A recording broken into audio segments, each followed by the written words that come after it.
chaque dimanche et de partager aussi la parole de Dieu. On est dans des temps troublés. Le titre de mon message ce matin, c'est un message de Dieu pour ces temps troublés. Bien sûr, Dieu a beaucoup de choses à dire.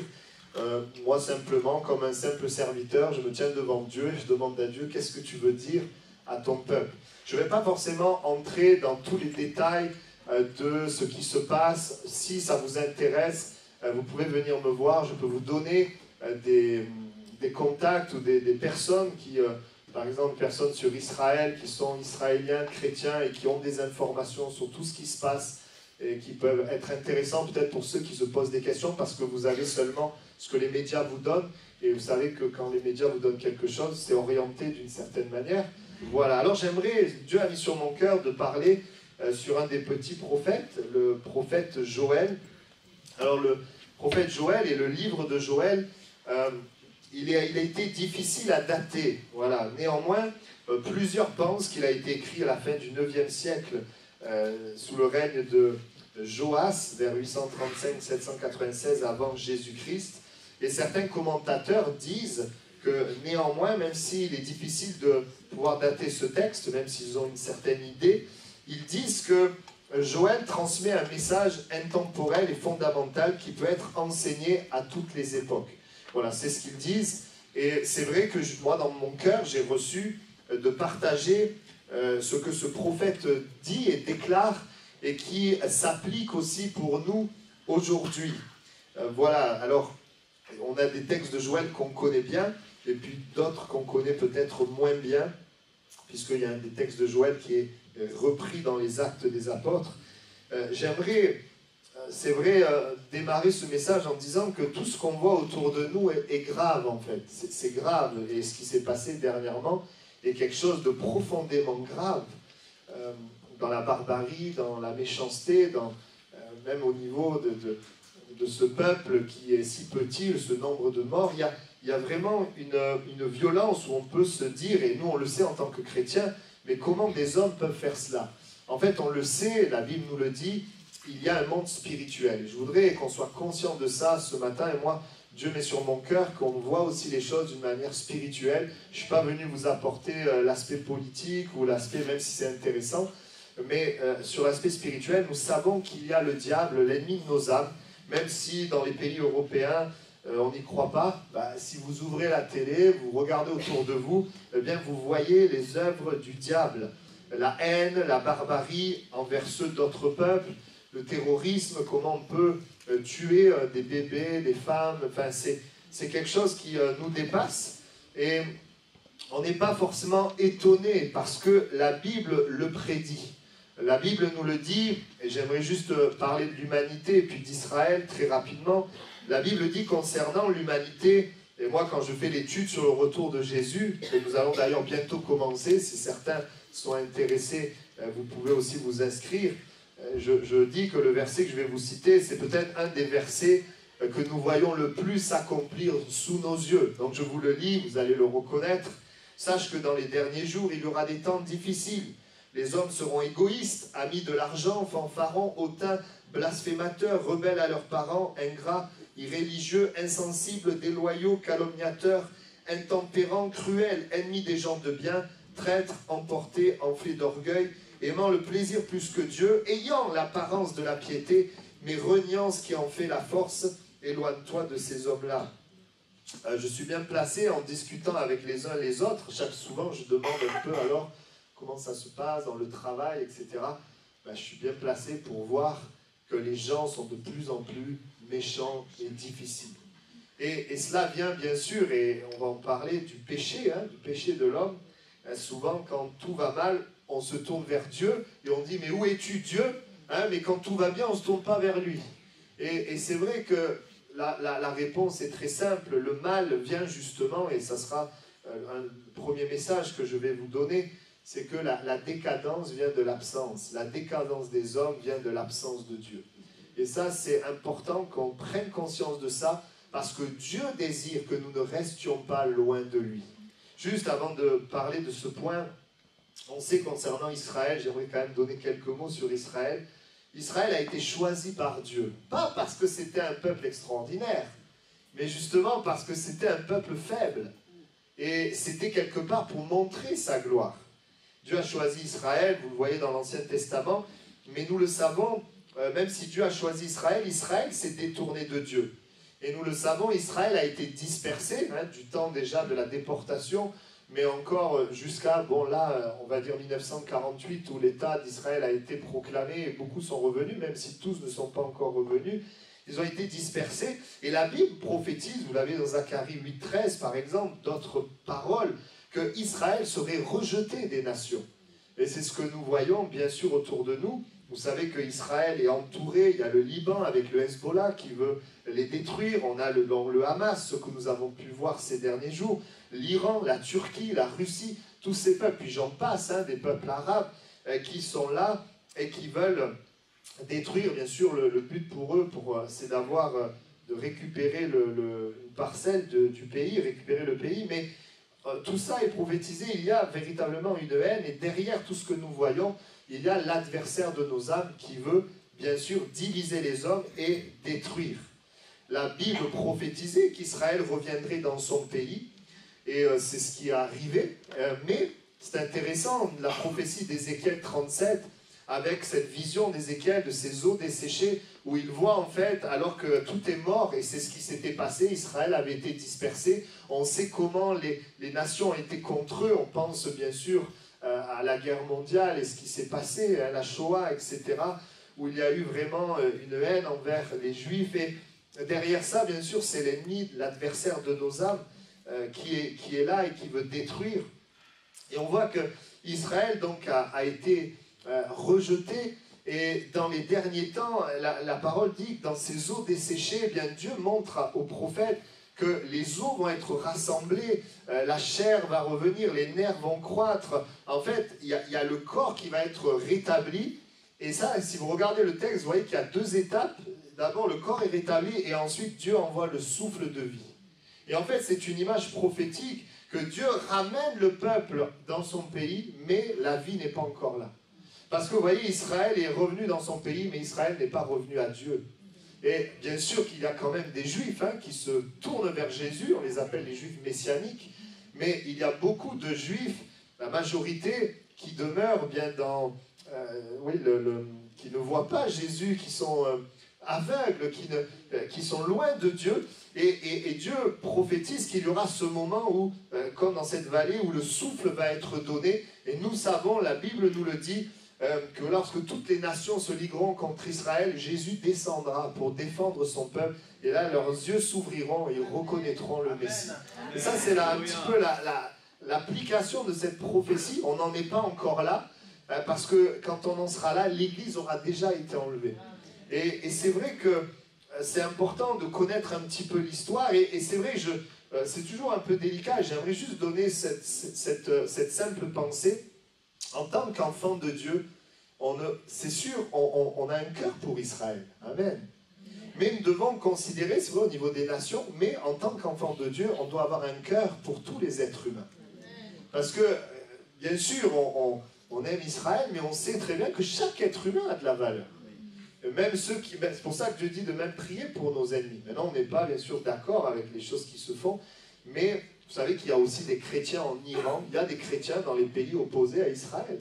Et donc, nous devons prier, je dis toujours, pour tous ceux qui souffrent, prier pour les âmes, prier pour que la grâce de Dieu vienne les toucher, qu'ils reviennent vers Dieu. Mais aussi, la Bible nous le montre, prier pour Israël. Amen. Et donc, voilà, je ferme la parenthèse. La Bible nous montre, et on sait que tous ces conflits, en fait, ce que nous voyons, préparent la venue de l'Antichrist. Parce que l'Antichrist doit confirmer une alliance de paix. Et donc, pour confirmer une alliance de paix, il faut que ça soit le désordre et le chaos. D'ailleurs, il y a déjà eu des choses qui ont été faites récemment, à partir de 2020, sur des accords d'alliance entre Israël et des pays, les Émirats arabes, etc. Parce que, bien oui, on essaye de trouver une solution. Mais je vous le dis, la solution, la paix, elle ne sera que factice dans notre monde. Elle ne sera jamais... et finalement, la paix qui sera amenée dans notre monde, ça sera celle que l'Antichrist amènera. Mais la véritable paix, c'est celle que Jésus peut mettre dans nos cœurs quand nous le rencontrons. C'est pour ça que nous n'avons rien à espérer de ce monde. mais nous devons prier pour ce monde, prier pour les âmes. Et j'en viens à mon message de Dieu pour ces temps troublés, afin que, c'est vrai, afin que nous sachions où nous allons et ce qui se passe, et que nous ayons aussi un éclairage spirituel, parce que nous vivons avec de l'insécurité, des questionnements, où chacun prend conscience que l'être humain, malgré ses grands exploits, est capable du pire. Et je voudrais rappeler quand même que les choses difficiles ne se passent pas qu'au Moyen-Orient. Il n'y a pas que le Moyen-Orient. Nous avons vu ce qui s'est passé en France. Et j'aimerais dire, oui, le terrorisme, il est partout dans le monde. Et nous avons besoin les uns les autres, dans ces temps troublés, nous avons besoin de trouver Dieu. Amen. Alors j'aimerais, je ne vais pas être original ce matin, mais je voudrais, et je crois dans mon cœur, et je veux prêcher avec foi, et je voudrais que tu puisses entendre la voix de Dieu, parce que ce matin, c'est vrai, Dieu s'intéresse aux nations, etc., mais Dieu s'intéresse à toi. Il s'intéresse à ta vie. Mon premier point, ce que Dieu veut nous dire, c'est ce que j'ai dit tout à l'heure, l'absence de Dieu amène la décadence des hommes. Et tant qu'il y a le péché, il y aura destruction. Et nous devons être très clairs, que ce soit au niveau international ou que ce soit au niveau personnel, nous verrons toujours des horreurs tant que le péché sera là. Et le péché, je le rappelle, est l'absence de Dieu. Parce que tu peux voir ces horreurs au niveau international, mais tu peux vivre l'horreur dans ta famille. Tu peux vivre la division dans ton couple, tu peux vivre la maladie, tu peux vivre des combats, des problèmes, des difficultés dans ta vie personnelle. Tu peux vivre là. J'étais avec quelqu'un cette semaine, a été dans ma voiture, qui vit la dépression dans son cœur, qui n'arrive plus à vivre à cause de son entourage.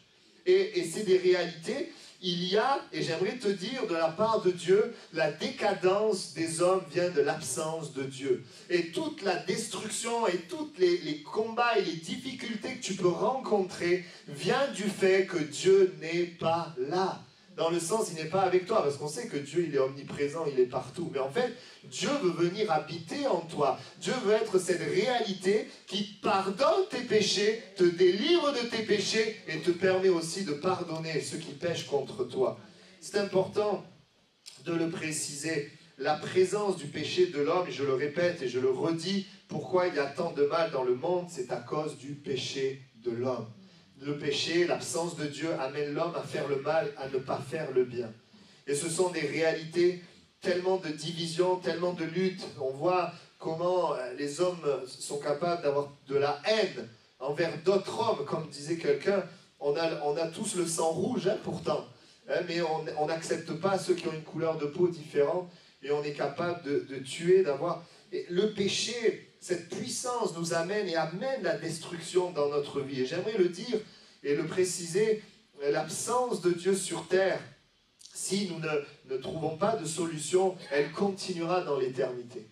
Si nous ne venons pas aux moyens que Dieu nous a donnés, si Dieu est absent dans notre vie sur terre et que nous ne le trouvons pas, bien dans l'éternité, nous serons encore éloignés de lui. Mais ce n'est pas ce que Dieu veut. Nous le verrons tout à l'heure dans le troisième point. Et Joël, dans le premier chapitre, va parler de cette souffrance, de cette absence de Dieu qui amène la destruction. Il va parler de la souffrance des hommes. Et il va notamment parler de l'invasion, une invasion, il le présente comme ça, de sauterelles. On le voit au verset 4 et 6. Il va dire ceci, donc la parole de l'Éternel, ça c'est au verset 1, fut adressée à Joël. Il va dire, écoutez ceci, et il va parler... et il va dire, écoutez, vieillards, c'est au verset 2, prêtez l'oreille, vous tous habitants du pays. Puis là, il dit, rien de pareil est-il arrivé de votre temps ou du temps de vos pères. Racontez-le à vos enfants et que vos enfants le racontent à leurs enfants et leurs enfants à la génération qui suivra. Ce qu'a laissé le gazam, la sauterelle l'a dévoré. Ce qu'a laissé la sauterelle, le gélec l'a dévoré. Ce qu'a laissé le gélec, le asile l'a dévoré. Réveillez-vous, ivrognes, et pleurez, vous tous buveurs de vin, gémissez, parce que le mou vous est enlevé de la bouche, car un peuple est venu fondre sur mon pays, puissant et innombrable, il a les dents d'un lion, les mâchoires d'une lionne, il a dévasté ma vigne, il a brisé mon figuier, il a dépouillé, abattu, les rameaux de la vigne ont blanchi. Je m'arrête là. On voit que dans ce texte, il est parlé des sauterelles, de toutes sortes de sauterelles qui ont tout dévoré. Et c'est une réalité que lorsque Dieu est absent, en fait, on voit que notre monde rejette Dieu. Et qu'est-ce qui se passe? Eh bien, l'adversaire dévore. La Bible dit que l'adversaire, il vole. il égorge, il détruit. Quand Dieu est absent de ta vie, quand Dieu est absent du monde, eh bien, l'ennemi, l'adversaire prend la place. C'est pas plus compliqué que ça. Si Dieu est absent, l'ennemi prend la place. Dieu, c'est vrai, dans son amour, eh bien, nous laisse le choix. Il ne s'impose pas. Il parle à notre cœur. Il frappe à la porte de notre cœur. Il dit, je veux t'aider, je veux te bénir, je veux te sauver. Mais c'est nous qui ouvrons ou qui fermons la place. Mais le diable, lui, l'adversaire, il ne vous demande pas votre avis. Si vous n'avez pas Dieu, si Dieu n'est pas en vous, alors rien ne peut l'arrêter. Et il prend la place parce que nous sommes en tant qu'êtres humains des êtres spirituels et il n'y a pas de demi-mesure. Soit nous sommes du côté de Dieu, soit nous sommes du côté de l'adversaire. Et l'Écriture nous montre, et on est dans un contexte, oui, où tout est dévoré. Dans les temps que nous vivons au niveau international, on voit que le diable a tout volé, il dévore tout, et on se rend compte que, on le verra tout à l'heure, les champs et les vignes, parce que quand les sauterelles venaient dévorer, tous les champs et les vignes, ben, il n'y avait plus rien. Et vous savez que les champs et les vignes, c'est ce qui permettait d'avoir une récolte, c'est ce qui donnait un avenir. Mais quand il n'y avait plus, et c'est ce qu'on lit au verset 10-12, hein, la vigne est confuse, le figuier languissant, le grenadier, le palmier, le pommier, tous les arbres des champs sont flétris, la joie a cessé parmi les fils de l'homme. Et puis, j'aurais pu lire aussi, j'ai oublié le verset 10, les champs sont ravagés, la terre est attristée, les blés sont détruits, le mou est tari, l'huile est desséchée, les laboureurs sont consternés, les vignerons gémissent à cause du froment et de l'orge parce que la moisson des champs est perdue. Et on voit que aujourd'hui le diable vole, et en fait, en volant, en agissant dans nos vies, il vole l'avenir. Par exemple, il vole cette conscience du bien et du mal. Aujourd'hui, lorsque nous ne nous tournons pas vers Jésus, cette conscience, elle est comme cautérisée, comme anesthésiée. Les gens ouvrent la porte au diable et sont capables de pires horreurs, comme nous voyons aujourd'hui. Il y a vraiment une destruction. Les temps que nous vivons, les choses sont dévorées, la paix est dévorée, la bonté est dévorée, la santé est dévorée, l'harmonie dans les familles est dévorée, l'espérance est dévorée, il n'y a plus grand-chose, les repères sont dévorés, le respect est dévoré, le droit de chacun est dévoré, la vérité sur Dieu est dévorée et les mensonges prennent la place. Et dans tout ce que le diable prend et tout ce que l'ennemi prend, eh bien l'avenir est dévoré. Il n'y a pas de possibilité. Et aujourd'hui, quand les gens regardent le monde, ils se disent, mais quel avenir il y a pour nous? Et Joël, dans ce premier chapitre, parle de la souffrance qui est là. Vous savez, Dieu n'est pas dans l'injustice, Dieu n'est pas dans la haine, Dieu n'est pas dans la barbarie. Mais tout cela est là à cause de la présence du péché de l'homme et de l'absence de Dieu. Et je voudrais te dire à toi personnellement, parce que Dieu a un message pour toi, que si tu vois dans ta vie les sauterelles dévorer les choses, si tu vois dans ta vie qu'il n'y a pas d'avenir, eh bien c'est parce que tu as besoin de la présence de Dieu. Il faut que Dieu revienne dans ta vie, prenne la place, parce que si Dieu ne prend pas la place, le diable prendra la place. Le péché, cette puissance de péché prendra la place. Et tu ne pourras pas voir l'avenir que Dieu a préparé pour toi. Au verset 9 à 13, il est dit, offrandes et libations disparaissent de la maison de l'Éternel. Les sacrificateurs, serviteurs de l'Éternel sont dans le deuil. On voit que ceux-mêmes qui servent l'Éternel s'arrêtent de le servir. La Bible parle dans l'eschatologie de la fin des temps où il y aura ce qu'on appelle l'apostasie. C'est-à-dire que les hommes et les femmes se détourneront de Dieu. Et quand je dis Dieu, se détourneront du véritable chemin qui est Jésus-Christ. Parce qu'en fait, tout le monde parle de Dieu. Mais quel Dieu? Alors on aime bien dire qu'on a le même Dieu, hein, mais ce n'est pas le cas. Non, parce que certains, comme je dis souvent, dans certains livres, on dit de tuer, mais notre Dieu, lui, nous dit d'aimer nos ennemis.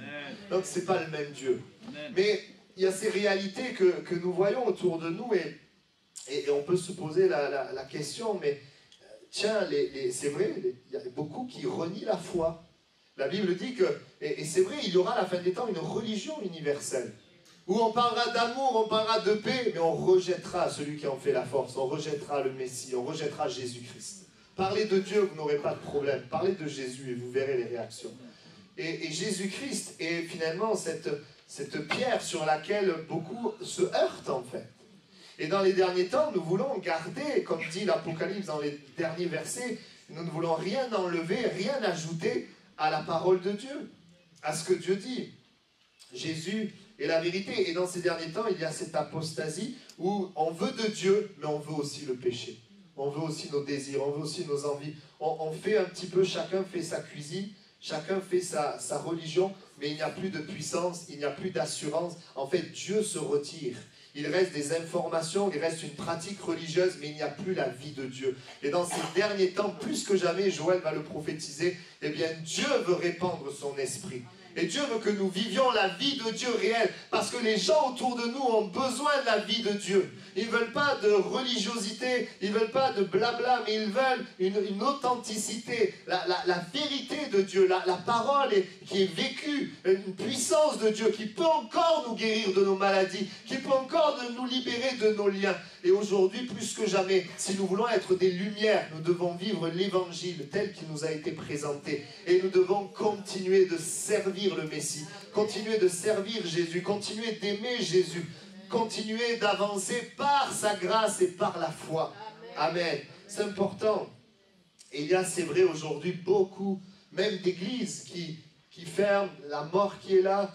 J'apprenais juste cette semaine, voilà, des gens que j'ai visités dans le péché, dans les problèmes, qu'on était prêt à baptiser facilement.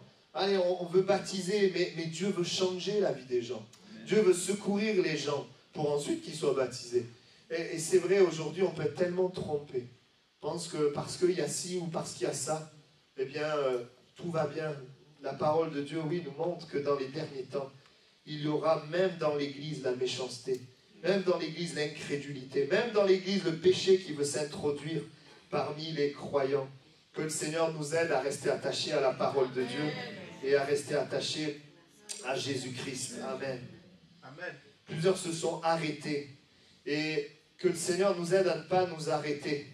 Hein, Paul dira, j'ai prêché aux ados hier, que le succès, j'ai parlé du succès selon le monde et le succès selon Dieu. J'ai dit le succès selon Dieu, c'est de croire et de continuer de croire. Et quand tu décides finalement d'intégrer Dieu dans ton problème et dans ta vie, tu réussis. Mais quand tu décides de te battre sans Dieu, c'est alors que tu échoues.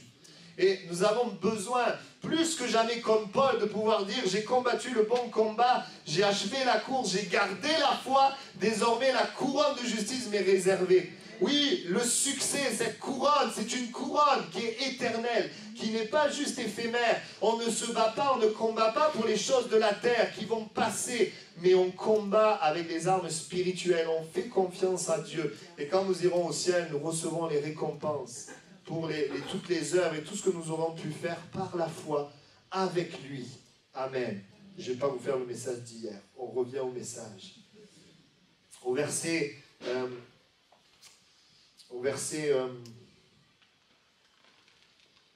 13, il dit « Sacrificateurs, saignez-vous et pleurez, lamentez-vous, serviteurs de l'autel. Venez passer la nuit revêtus de sacs, serviteurs de mon Dieu. Car offrandes et libations ont disparu de la maison de votre Dieu. » La Bible parle dans ces derniers temps où les gens utiliseront toute leur force, leur énergie, leur argent, tout ce qu'ils ont finalement pour eux-mêmes, pour construire leurs choses. Et on voit dans les derniers temps qu'il n'y a plus finalement un cœur, une intelligence, une énergie, une force pour Dieu, pour Jésus, pour son royaume. De vivre finalement pour le royaume de Dieu, pour que Dieu soit vu sur la terre. Comme Jésus nous a montré l'exemple, il est venu sur terre. Il n'a pas vécu pour lui, mais il a vécu pour montrer Dieu aux hommes. Il a vécu pour donner sa vie, pour que les hommes puissent être en communion avec Dieu. Amen. C'est une réalité. La parole de Dieu nous montre, oui, que le péché, c'est manquer le but. Et l'homme est sans Dieu. Et pourtant, l'homme est avec sa religion. L'homme est avec des religions, mais tu peux être avec des religions et sans Dieu. Parce que ce n'est pas la religion qui te donne accès à Dieu, mais c'est Jésus-Christ.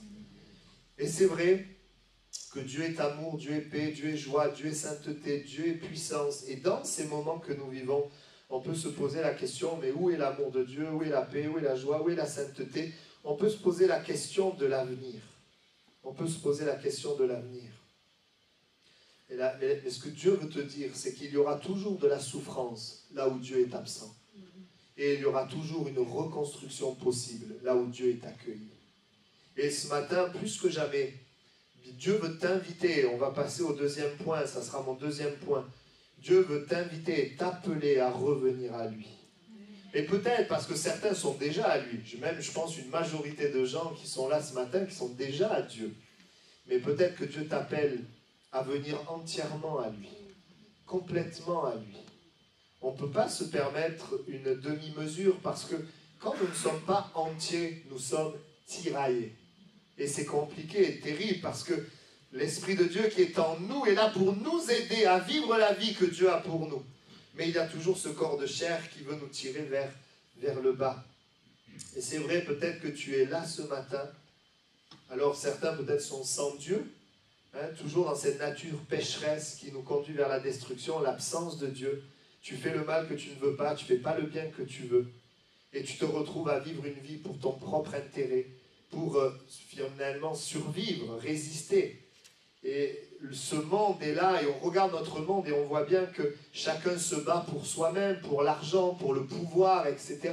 Certains, pour le pouvoir, sont prêts à tuer des innocents. Ça, c'est notre monde. Ça, c'est un monde qui ne connaît pas Dieu, où Dieu est complètement absent, et l'ennemi prend la place, et les œuvres de l'ennemi s'accomplissent, la destruction. Mais quand Dieu prend la place, tu es capable de vivre pour les autres.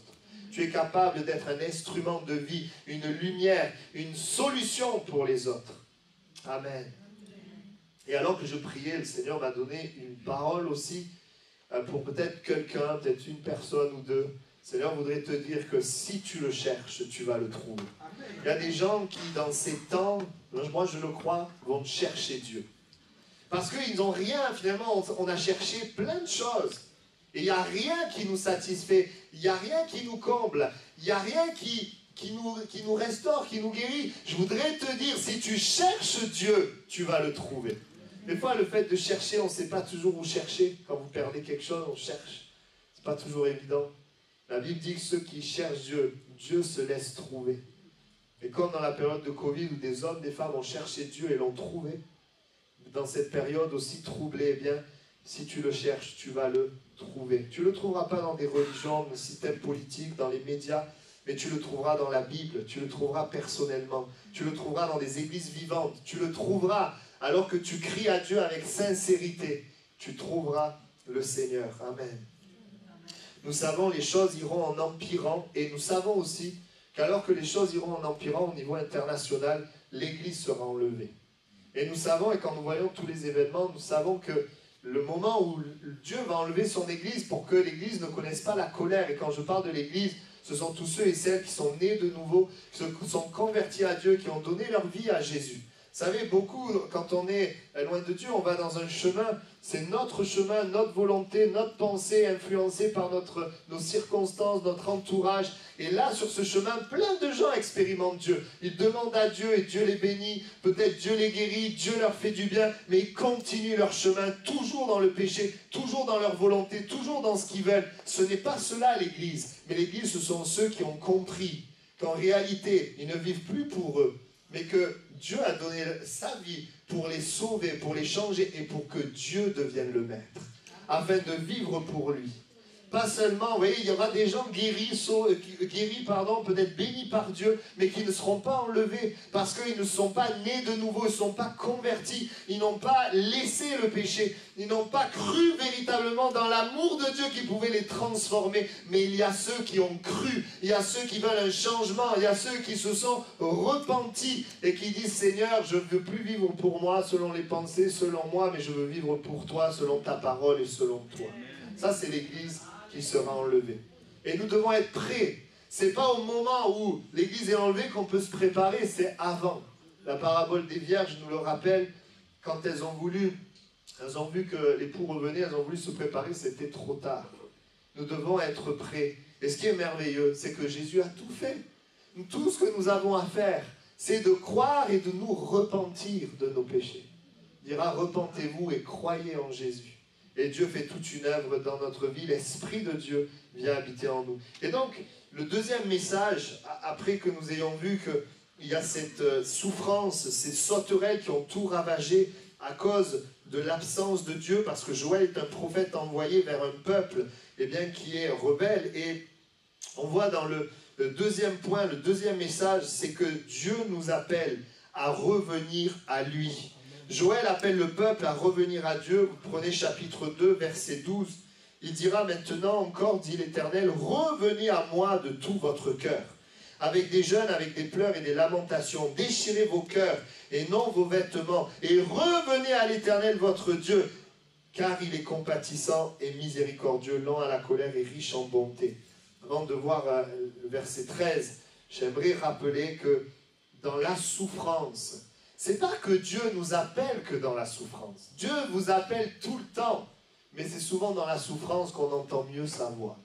C'est souvent dans la souffrance qu'on est disposé à écouter sa voix. Et encore ce matin, Dieu vous appelle et Dieu t'appelle à revenir à lui. Il veut que tu aies une relation personnelle avec lui. Il a des promesses pour toi. Il veut changer ta vie. Il veut te pardonner. Il veut mettre une assurance par rapport au ciel, à la vie éternelle. Il veut prendre la place dans ta vie. Il veut prendre la place de la dépression, la place de la peur, la place de la tristesse. Il veut prendre la place que l'ennemi a pour le moment. Il nous appelle à revenir à lui. Il ne t'appelle pas à venir juste à une église ou à une religion ou à un système. Non, il t'appelle à venir à lui. La Bible dit que Jésus est le chemin, la vérité et la vie. Nul ne vient à Dieu que par lui. Alors pour ceux qui ne connaissent pas, tu as besoin de venir à Jésus. Mais pour ceux qui ont déjà donné leur vie à Jésus, peut-être que tu as besoin de revenir avec un cœur entier. Avec un cœur entier. Et nous savons, même si nous aimons Israël et nous prions pour eux, nous savons que leur cœur n'est pas revenu vers Dieu. Et c'est pour ça que la souffrance est là aussi. Comme les nations autour de nous, et nos nations souffrent parce que les nations sont loin de Dieu. Merci Seigneur, dans ces nations, il y a des hommes, des femmes qui se tournent vers Dieu. Hein, les élus qui ne sont pas en grand nombre mais en petit nombre. Rien ne changera si rien ne change dans notre rapport à Dieu. Je voudrais te dire, tu veux du changement dans ta vie, rien ne change si ton rapport à Dieu ne change pas. Et par contre, tout peut changer si ton rapport à Dieu change. Il est celui qui rebâtit.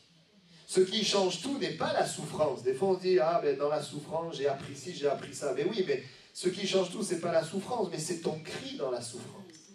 Ce qui change, c'est finalement que je décide de me tourner vers Dieu. Parce que si dans la souffrance je me durcis, ça ne changera pas. Le cri, Dieu entend le cri du malheureux. Et parfois, oui, des temps sont là où nous voyons notre besoin de Dieu. Vous savez qu'à chaque fois, dans les temps de crise, les églises se remplissent. D'ailleurs, j'ai l'impression que ce matin, on est un peu plus nombreux que d'habitude. Quand il y a eu le 11 septembre, les églises étaient bondées. Quand il y a des crises, l'église se remplit. Mais 3 mois après, l'église, elle est comme avant, parfois même moins. C'est ce qui s'est passé pour le 11 septembre. Pourquoi? Parce que les gens cherchent, mais il y a 2 choses.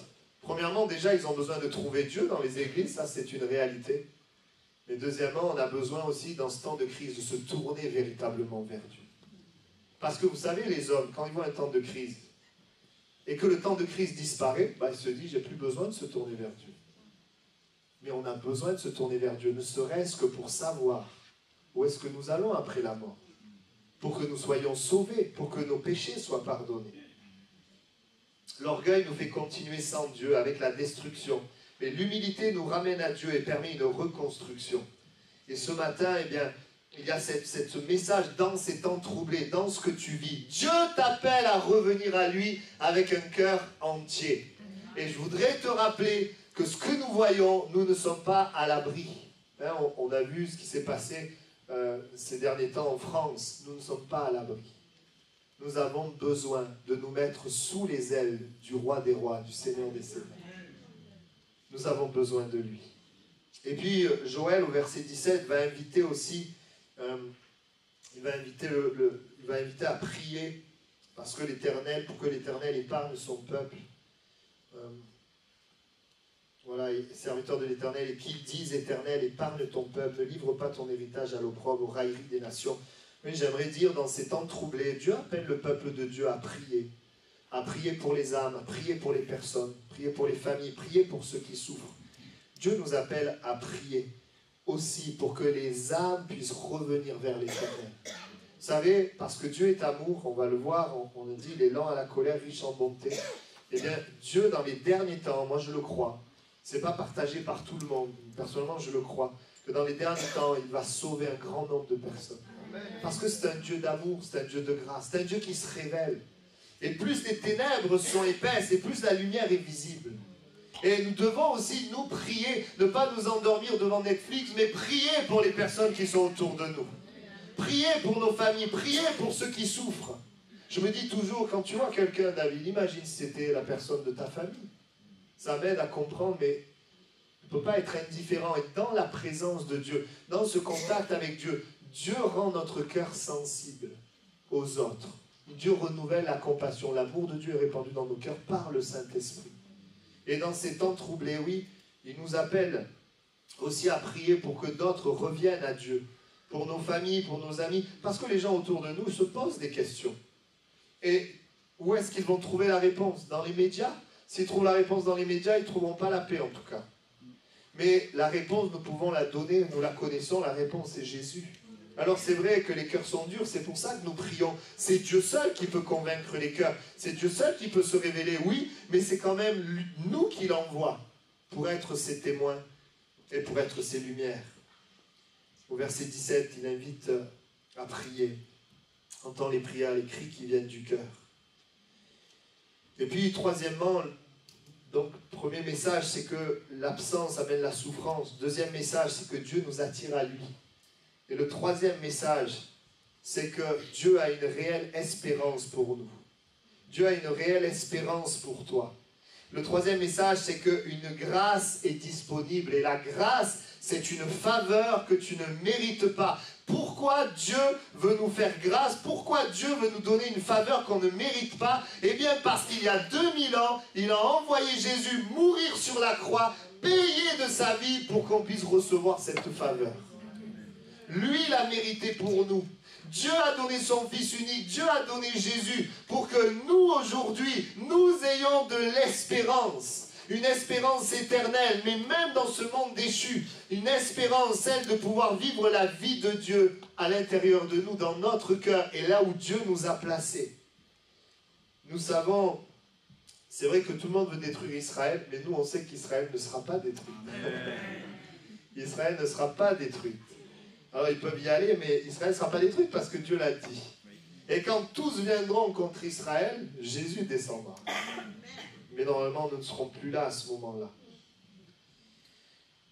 Mais c'est vrai, cela est vrai, et j'aimerais dire ceci, il y a une espérance véritable en Dieu.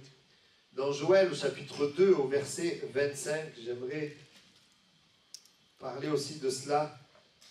Alors qu'on a vu que il y a Joël prophétise, et Joël montre, et Joël parle, et il y a ces sauterelles qui dévorent tout. Il y a ensuite cet appel, revenez à moi. Et ensuite, nous l'avons lu, il dit, revenez à moi, car Dieu est lent à la colère et riche en bonté. Pourquoi Dieu nous attire à lui? En fait, parce que Dieu ne veut pas la perdition. Dieu ne veut pas la destruction. Dieu ne veut pas la colère. Des fois, on croit que Dieu, il est insensible. Mais Dieu souffre de voir cela. Mais Dieu est riche en bonté. Dieu veut faire du bien. Pourquoi alors on ne voit pas le bien? Parce que les hommes ne veulent pas de Dieu, c'est tout.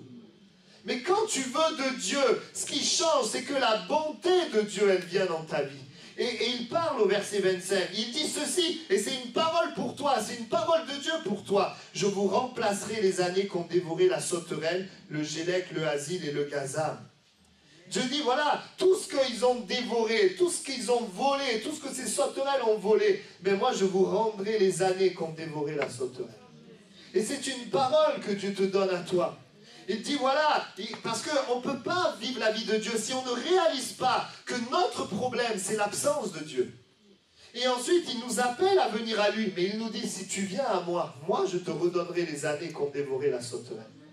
Je restaurerai ton couple, je restaurerai ta famille, je restaurerai ta santé, je restaurerai ton âme, je restaurerai tes relations, je restaurerai le plan de Dieu, l'appel de Dieu sur ta vie. Je restaurerai ces choses parce que tu as compris que Dieu était absent et que tu es revenu à moi de tout ton cœur. C'est juste ça. Juste ça. Crois seulement ça. Pas besoin d'autre chose. Et c'est puissant. Le monde continuera à s'enfoncer parce que Dieu continue d'être absent. Le monde continuera à souffrir, vivre le jugement, la souffrance, pas parce que Dieu veut. Dieu est lent à la colère. Dieu est patient. Le monde d'une manière générale, mais dans le monde, il y a des hommes et des femmes qui peuvent revenir à Dieu. Et partout dans les pays, des hommes et des femmes reviennent à Dieu. On dit qu'en Iran, il y a beaucoup de gens qui se tournent vers Dieu. Pourtant, l'Iran, c'est un des pays les plus hostiles à Israël. Partout dans le monde, des hommes, des femmes. Parce que Dieu aime les êtres humains, Dieu aime les âmes. Et de différentes manières, il parle. Et ce matin, il veut te parler à toi. Il veut se révéler à toi. Ta vie, même si le monde va aller vers la destruction, ta vie peut être changée et restaurée. Dans un monde de crise, si tu reviens vers Dieu.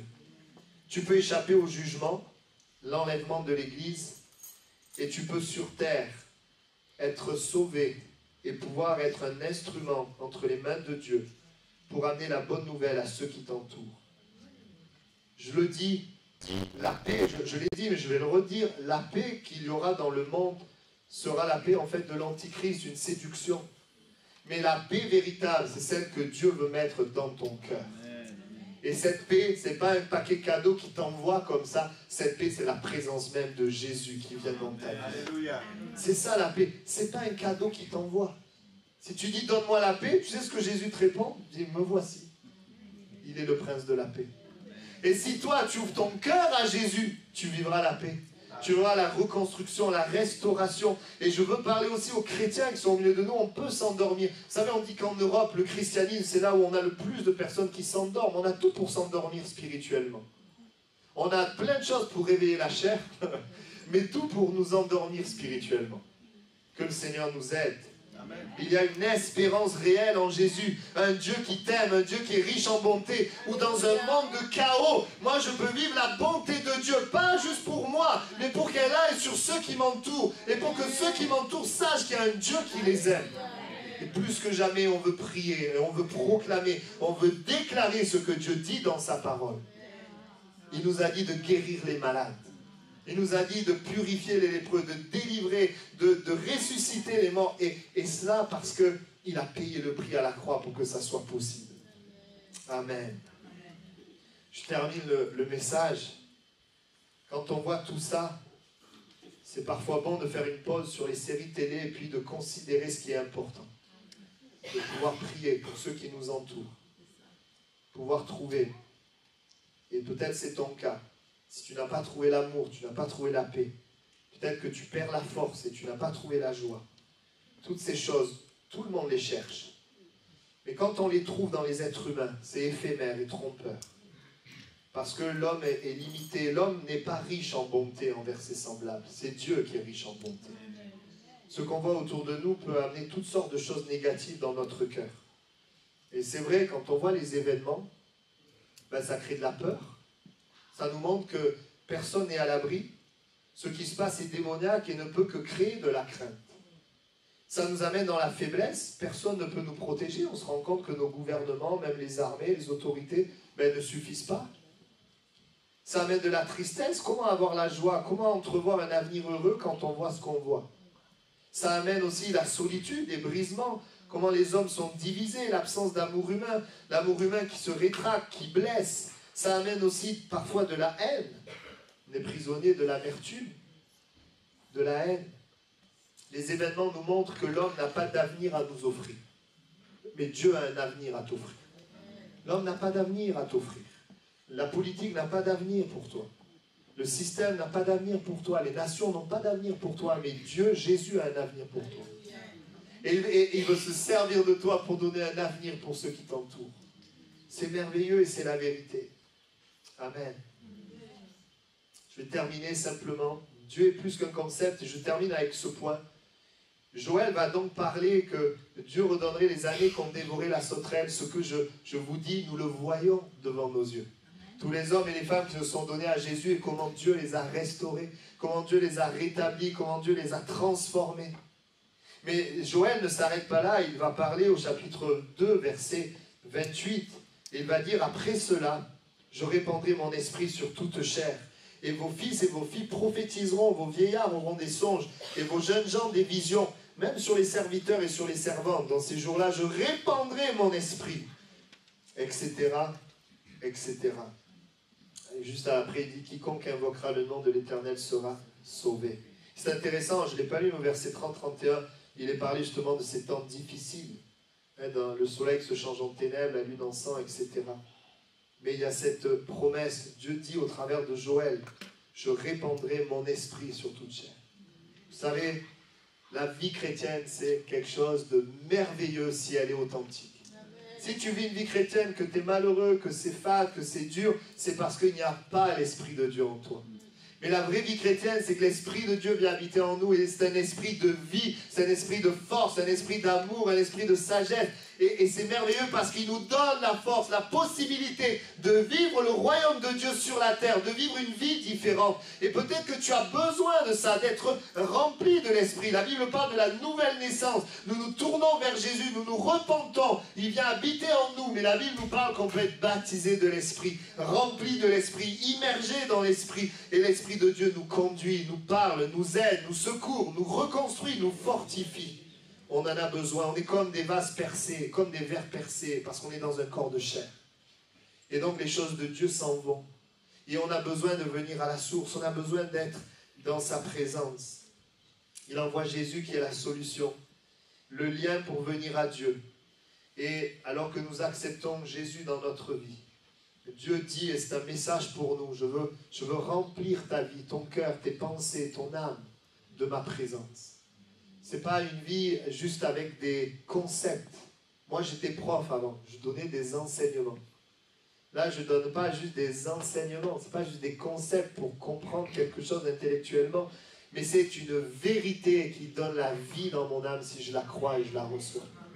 Et qui ensuite se répand. La Bible parle du Saint-Esprit comme un fleuve d'eau vive qui vient en moi et qui coule de mon cœur vers les autres. Amen. Je peux expérimenter ce matin, si tu es dans la peur, tu peux expérimenter ce matin la paix de Dieu.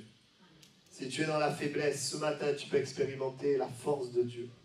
Et c'est pareil pour la tristesse, la solitude, la haine, la joie, l'amour de Dieu. Mais tu peux l'expérimenter ce matin. Si tu viens à Jésus, tu trouveras Dieu. Dieu n'est pas dépassé par les événements. C'est un message pour ceux qui peut-être sont loin de Dieu, loin de Jésus.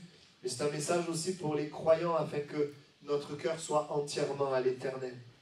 Dieu n'est pas dépassé par les événements, Dieu est sur son trône et Dieu a un avenir pour ceux qui placent leur confiance en lui. Vous voyez, Dieu nous fera échapper au jugement, c'est pour ça qu'il enlève l'Église. Même si, bien sûr, on le voit autour de nous, on n'échappe pas à tout, c'est pour ça que Dieu nous donne sa force. Il y a des chrétiens qui sont persécutés, il y a des chrétiens qui souffrent, mais Dieu est avec eux et Dieu permettait déjà dans la parole de Dieu au temps de Jésus des chrétiens qui chantaient alors qu'ils étaient en train d'être brûlés. Parce que la présence de Dieu les soutenait. Alors bien sûr, on n'aspire pas à ces choses, mais ce que je peux vous dire, c'est que Dieu est véritablement avec nous. Dieu n'est pas dépassé. Dans le passé, il a rendu la grâce disponible. Dans le présent, il donne cette grâce à celui qui le cherche. Et dans l'avenir, eh bien, il nous donne un avenir éternel avec lui. Il nous offre un avenir. Il a des plans, des promesses, une espérance pour quiconque se tourne vers lui. Amen. On va incliner nos têtes et juste nous allons prier. Et j'aimerais simplement te dire dans ces temps troublés, Dieu voudrait te dire qu'il y aura toujours de la souffrance, de la décadence, là où il y a l'absence de Dieu.